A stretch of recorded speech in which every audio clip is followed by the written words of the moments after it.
Pagi itu walaupun langit mulai menguning, tetapi burung-burung enggan mengepakkan sayap. Pagi itu Rasulullah dengan suara lemah memberikan khutbah terakhir. Wahai umatku, kita semua ada dalam kekuasaan Allah dan cinta kasih-Nya, maka taati dan bertakwalah kepadanya. Kuwariskan dua perkara pada kalian, yakni Al-Quran dan Sunnahku. Barang siapa mencintai Sunnahku, berarti engkau mencintai aku, dan kelak orang-orang yang mencintaiku akan masuk surga bersama-sama aku. Khutbah singkat itu diakhiri dengan pandangan mata Rasulullah yang tenang dan menatap sahabatnya satu persatu. Abu Bakar menatap mata itu dengan berkaca-kaca. Umar dadanya naik turun menahan nafas dan tangisnya. Utsman menghela nafas panjang. Ali menundukkan kepalanya dalam-dalam. Isyarat itu telah datang, sudah tiba saatnya Rasulullah akan meninggalkan kita semua, keluh hati semua sahabat kala itu. Manusia tercinta itu hampir selesai menunaikan tugasnya di dunia. Tanda-tanda itu semakin kuat tatkala Ali dan Faudal dengan cergas menangkap Rasulullah yang kondisinya semakin lemah dan goyah ketika turun dari mimbar. Di saat itu, kalau saja mampu seluruh sahabat yang hadir di sana pasti akan menahan detik-detik berlalu. Matahari semakin tinggi, tetapi pintu rumah Rasulullah masih tertutup. Sedang di dalamnya Rasulullah sedang terbaring lemah dengan keningnya yang berkeringat dan membasahi pelepah kurma yang menjadi alas tidurnya. Tiba-tiba dari luar pintu terdengar seorang berseru mengucapkan salam. Assalamualaikum.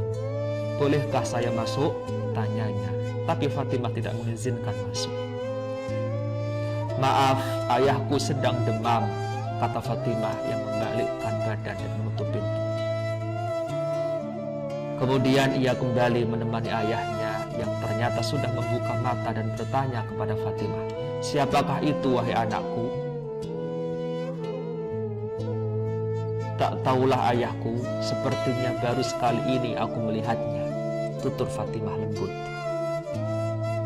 Lalu Rasulullah menatap putrinya itu dengan pandangan yang menggetarkan, seolah-olah seluruh sudut wajah anaknya itu hendak dikenangnya. Ketahuilah nak, dialah yang menghapuskan kenikmatan sementara. Dialah yang memisahkan pertemuan di dunia. Dialah malaikat maut. Fatimah menahan ledakan tangisnya. Malaikat maut telah datang menghampiri. Rasulullah pun menanyakan kenapa Jibril tidak menyertainya. Kemudian dipanggillah Jibril yang sebelumnya sudah bersiap di atas langit dunia menyambut ruh kekasih Allah dan penghulu dunia ini. Jibril, jelaskan apa hakku nanti di hadapan Allah, tanya Rasulullah dengan suara yang amat lemah. Pintu-pintu langit telah terbuka, para malaikat telah menanti rohmu, semua surga terbuka lebar menanti kedatanganmu, kata Jibril. Tapi semua penjelasan Jibril itu tidak membuat Rasul lega. Matanya masih penuh kecemasan dan tanda tanya. Engkau tidak senang mendengar kabar ini? Tanya Jibril lagi. Kabarkan kepadaku bagaimana nasib umatku kelak, tanya Rasulullah.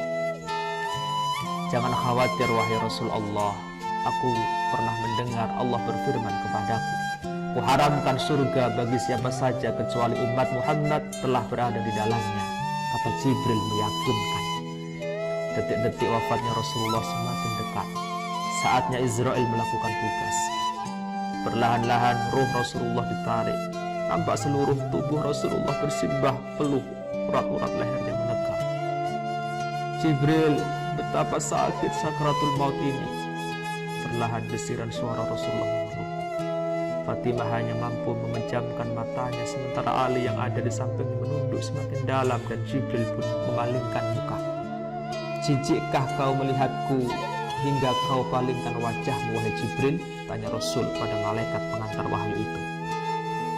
Siapakah yang sanggup melihat kekasih Allah direnggut ajalnya? kata Jibril. Sesaat kemudian terdengar Rasulullah memekik karena sakit yang tidak tertahankan lagi. Ya Allah, dahsyat sekali maut ini. Timpakanlah saja semua siksa maut ini kepadaku, jangan pada umatku. Badan Rasulullah mulai mendingin, kaki dan dadanya sudah tidak bergerak lagi. Bibirnya bergetar seakan hendak membisikkan sesuatu. Ali pun segera mendekatkan telinganya. Usikum bisolah wa ma malakat aymanukum. Peliharalah solat dan peliharalah orang-orang yang menjadi budak kalian. Di luar pintu tangis mulai terdengar bersahutan.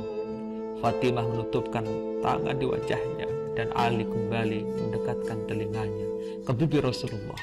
Ummati, ummati, ummati. Dan berakhirlah hidup manusia mulia yang memberi sinar kemuliaan itu. Mampukah kita mencintai sepertinya? Allahumma salli ala Muhammad wa barik wa sallim alaihi.